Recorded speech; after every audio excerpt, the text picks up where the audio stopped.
नीमच में जयस का वन मंडलाधिकारी कार्यालय के सामने धरना जारी है।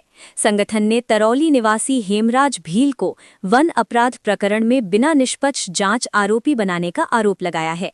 प्रदर्शन के दौरान डीएफओ एसके अटोदे और एसडीओ दशरथ अखंड ने कार्यकर्ताओं से चर्चा की और लिखित आवेदन मांगा, लेकिन जयस ने कहा कि वे पहले ही कलेक्टर को ज्ञापन दे चुके हैं।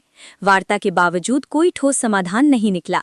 जयस ने चेतावनी दी है कि मांगे नहीं मानी गई तो आंदोलन तेज किया जाएगा। ये जाट हमारा क्षेत्र है जहाँ सब रेंज है, तरौली गांव के पास में। वहाँ पर गलिया खो करके राजेश एरिया है।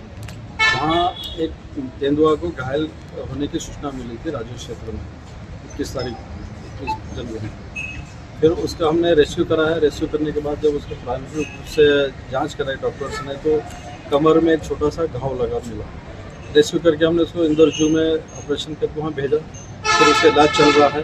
जब हमें यह शंका हुई कि यह घाव प्राकृतिक नहीं है तो मैंने एक एसआईटी गठित करी एसडीओ साहब की अध्यक्षता में, रेंज अफसर एसडीओ साहब और दूसरे सदस्य, कि ये क्यों हुआ और इसके यदि कोई शिकारी प्रकरण है शिकार का तो आप इसकी जांच करें। तो एसडीओ साहब ने टीम गठित करके मुखबिर तंत्र तैयार किया। मुखबिर तंत्र के बाद इनको सूचना मिली कि साहब इसमें संदिग्ध है।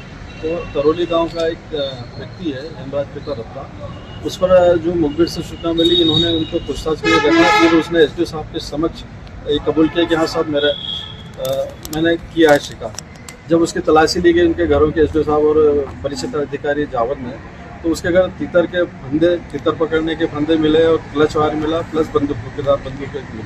उसको उन्होंने जब्त किया, नियमानुसार गिरफ्तार करके माननीय न्यायालय के समक्ष प्रस्तुत किया। न्यायालय ने उनको जेल वारंट कर दिया। अब प्रकरण की जांच आगे संबंधित वन परिक्षेत्र अधिकारी है वो आगे कर रहे हैं। कि जो हेमराज पिता रत्ता को गिरफ्तार किया है वो आरोपी नहीं है, ये अपने ऐसा हमें बता रहे हैं। 25 तारीख को उन्होंने गिरफ्तार किया और 26 को पेश कर दिया।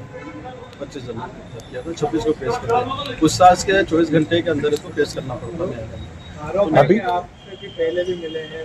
नहीं, मेरे से पहले ये जयस के दो कर्मचारी जो थे पदाधिकारी वो 3-4 दिन पहले आए थे। उन्होंने ये कहा था कि ऐसा हुआ, तो मैंने इनसे बताया कि आपकी जो शिकायत है, आप जो चाहते हैं कि आप क्या गलत हुआ तो आप मुझे लिखित में दे तो मैं इसकी जांच कराऊँ, निष्पक्ष जांच कराऊँ। तो ये कि हमने कलेक्टर साहब को पहले आवेदन दिया रखा है, उस पर क्या करोगे। तो मैंने कहा कलेक्टर साहब के यहाँ ये है कि उनका अधिकार क्षेत्र है, वो किस एजेंसी से जाँच कराना चाहते हैं, इसलिए हमारे पास प्रकरण अभी नहीं आया है। ये उनका कहना है कि आप उसमें आगे क्या हुआ ये जांच इस मांग के लिए इन्होंने ना कोई ऐसा हमें शिकायत दी है, न ही आज के धरना प्रदर्शन के लिए कोई हमसे अवगत कराया है, न ही प्रशासन के हिसाब से अवगत कराया, तो वो मुझे जानकारी नहीं है। किंतु ये सीधे आके बैठ गए।